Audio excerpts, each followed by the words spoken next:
Hello everyone, this is Erik, the Asian movie enthusiast. We're continuing with my Asian movie DVD collection. We're still on the Chinese language stuff. After completing a few of my previous videos, there was a request to cover some of the special features on some of these DVDs, which is a good idea. Problem is that most of the DVDs that I have are, fairly unknown films. You don't get a whole lot of special features with a lot of these. A lot of times you might get like the trailer, if you're lucky. But if I do come across a DVD that has a bunch of special features, I will point it out to you. And there was actually one DVD from a previous video. And that was the Crouching Tiger, Hidden Dragon DVD set. That one included an Ang Lee film commentary, a making of special, an interview with Michelle Yeoh, and some other stuff. Photo montages, stuff like that. So this one had a decent number of special features. Just wanted to point that one out. Crouching Tiger, Hidden Dragon. You should probably buy that one anyway, but you should, I should say. It's already in my collection. Alright, so let's begin with our first film tonight. And it's a sequel. That is Election 2. This is a Johnny To film. Now, I don't have the first Election in my DVD library because I thought it was a good movie, but it didn't really inspire me to buy it. But Election 2, I think, is superior to its predecessor. This is basically a gangster flick. And it kind of has an interesting premise. As the title suggests, this is a crime organization that's not a family-oriented organization. This isn't the Corleones here. It's an election-based system. So every certain number of years, the crime families get together and they elect the next leader. But of course, it's not entirely honorable. There's some shenanigans going, behind the scenes, trying to manipulate the election in certain ways and things like that. So it's a very interesting flick. The first election film was almost like a suspense thriller drama where a bunch of gangsters are trying to get it's like a certain symbolic item. I forgot exactly what it was, but it's important to the election process. And this one is more of just a straight-up awesome gangster flick. I'll definitely cover this on my channel more thoroughly, but this is an excellent movie. Election 2, and you probably should watch the first one because it leads into this. And you have, who else is in this? Simon Yam, Louis Koo, and a bunch of people. But yeah, this is solid. Really good gangster flick. One of my favorites. If you want a good triad film, there you go. Alright, our next film here is one that's not very well known. That is The Equation of Love and Death. And this, of course, stars Ho-cheung again, who I absolutely love, and I've said a million times that I love her. This one's more of like a drama mystery type flick. She's a cab driver, and she's been trying to find her fiancé who disappeared suddenly years ago. And that's all I'm going to tell you. That's all I can tell you, because otherwise I'd ruin a lot of the surprises. But Ho-cheung gives arguably the best performance of her entire career in this, and that's saying something, because she's outstanding in this movie. Very cool flick, a little bit different from what you'd expect. It's one of those films that's a bit unpredictable. It blends different genres kind of together. Yeah, this one's kind of a special one, just because not many people know about it.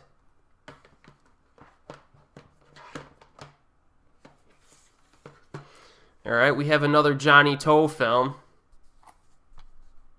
One of my favorite directors, so that's no surprise.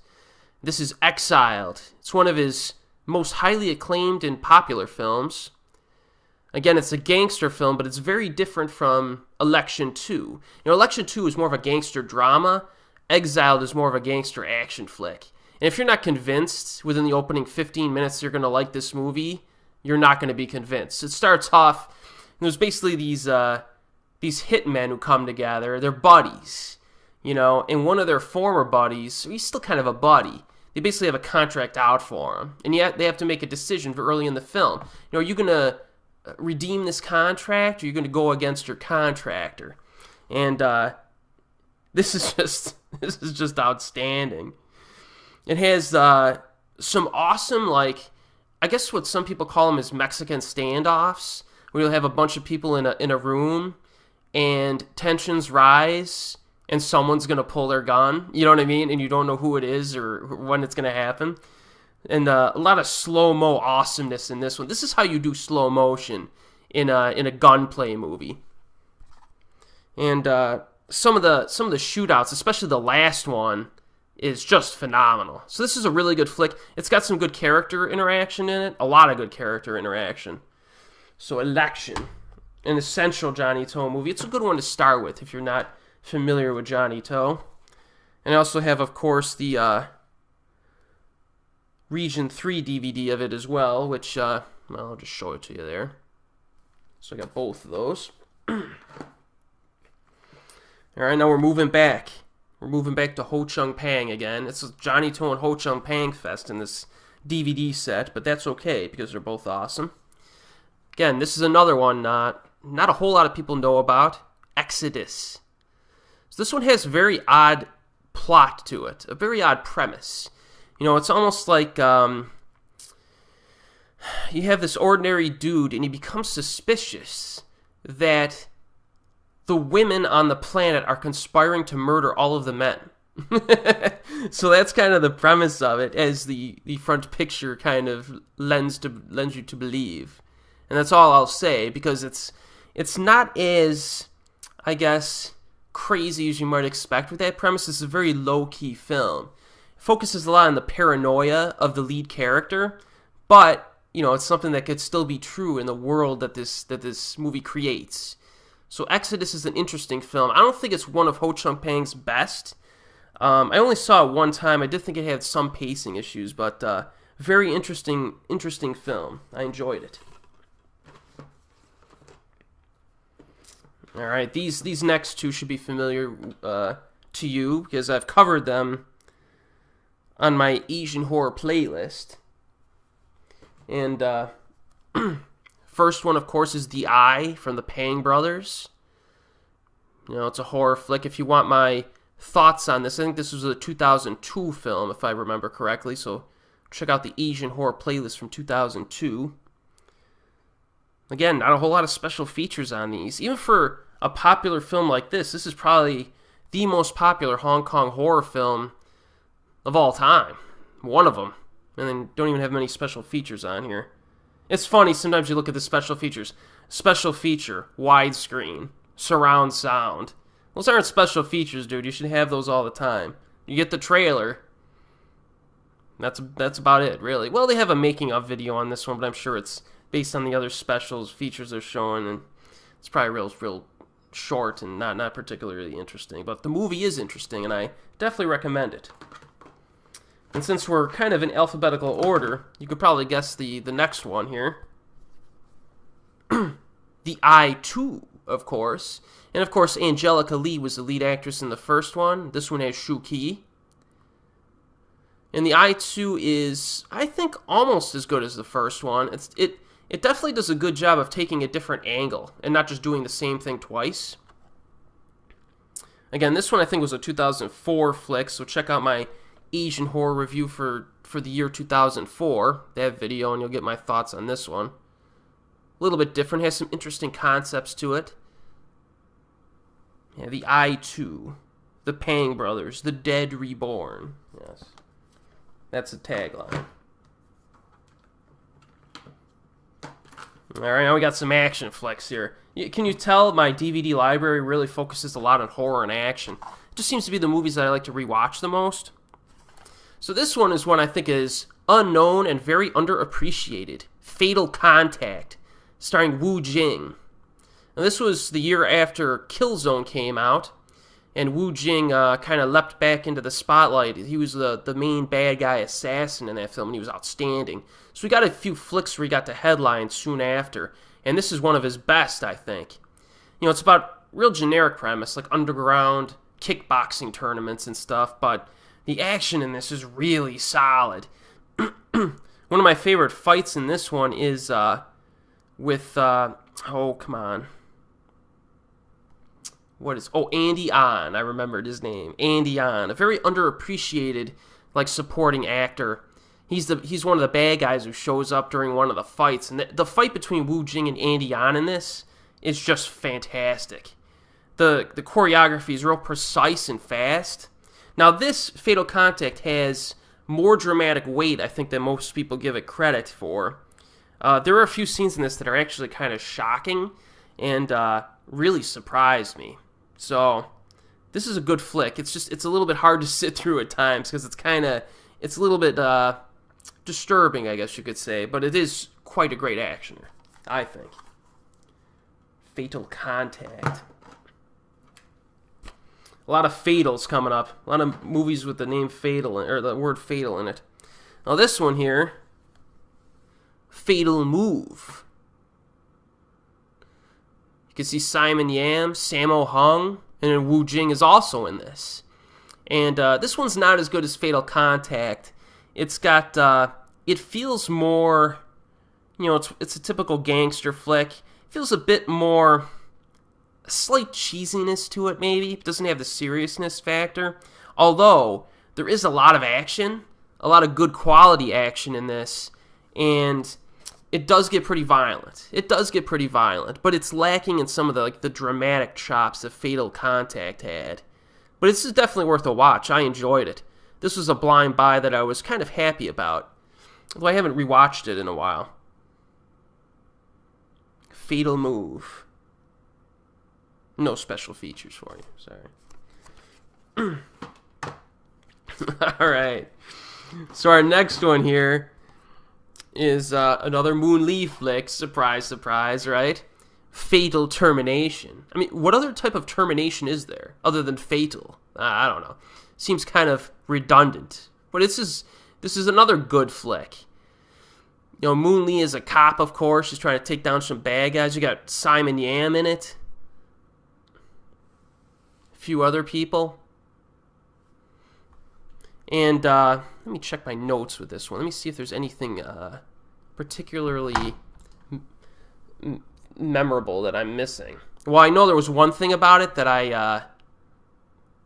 I'm certainly going to discuss in a second, but I just want to make sure that I'm getting everything here.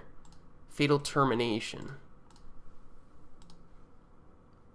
Alright, so a corrupt cop works with some bad guys to steal weaponry, and Simon Yam and Moon Lee investigate and try to stop them. So you got some good action in this. Dramatic elements are actually pretty good in this one. So I know I say a lot of times in Moon Lee movies, the drama's kind of shoddy. The drama was good in this one. And it's a bit grittier and shocking than you might expect. The one thing I do remember about Fatal Termination, this movie right here, take a good look. This has what is likely the most irresponsible stunt in motion picture history. And I'm not joking. There's a scene where Moon Lee's child gets kidnapped, and a car swings around and grabs her kid by the hair and drives off with her. Well, they didn't feel like using a stunt dummy, I guess, so they actually used this little, 7-year-old girl for this stunt. Now, the action scene proceeds to go immediately onto a highway. So this car is driving. It's got to be at least 40 miles an hour on a highway, okay, during this action scene. And they have this, little, I don't know how old she was, 7-year-old girl hanging out the window, okay? Now, you can tell, if you look closely, that they had, an iron hand in place of a real human hand that was bolted probably to the top of the hood of the car. But still, definitely one of the most irresponsible stunts ever. Yeah, Fatal Termination. This movie's no joke. Back when Hong Kong was totally irresponsible. I kind of miss those days a little bit. Alright, the next one here is a classic. It says on the back of this DVD that it's Jet Li's best work. And you know what? It could be. It could be. That is Fist of Legend. Look at him. He's ready to pounce on somebody, and he does in this one. It's got a, typical kind of master revenge plot where he tries to investigate his master's death, I believe, if I remember properly. Tons of fighting. The other guy who's awesome in this is Yasuaki Kurita, I think. I think that's his name. Yes, Yasuaki Kurata, I'm sorry. And Billy Chow is in it as well.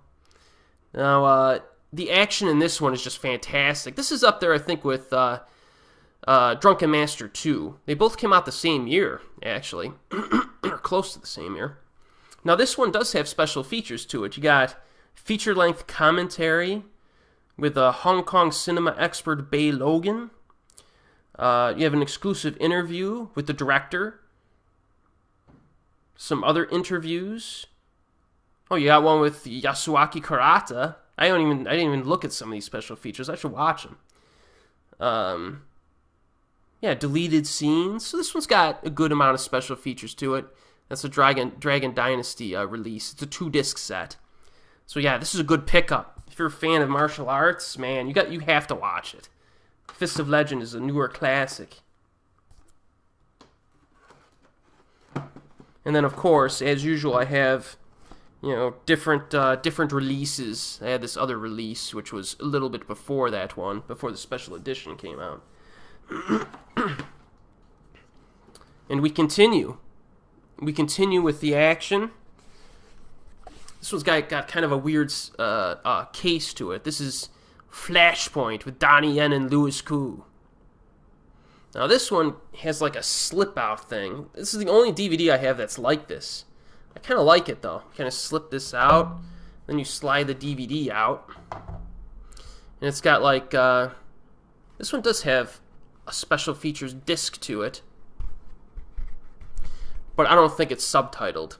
I got this one, I think, off of Yes Asia. But this is a pretty cool flick. This one has... It's kind of like Killzone, which we'll get to, of course.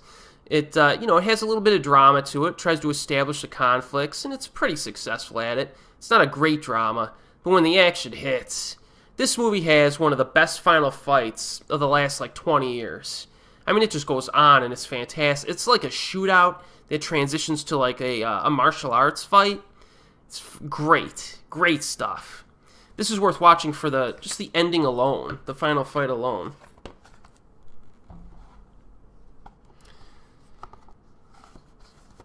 So Flashpoint. Louis Koo's good in this too, as usual, as he typically is. Alright, we have enough time for one more at least. Alright, this one is another one I haven't seen in a while. I hate going through my DVDs. I feel like I gotta rewatch all these films. This is Goddess of Mercy, a very unknown flick. The reason I watched it is because it has Jia Wei. Or no, actually it's, Jia Wei. And Nicholas Tse, the name that I keep butchering and I have no idea how to pronounce it. But this one is interesting drama with some thriller elements to it. She's a policewoman, and her husband, I think, has kind of a weird past to it. And that comes back to kind of haunt him. So this has a very good, kind of family dynamic to it. Some good conflicts down the stretch. A few pretty intense moments. So yeah, this is a good flick. It's kind of a nice little genre bender of a film. It's a good one. Goddess of Mercy.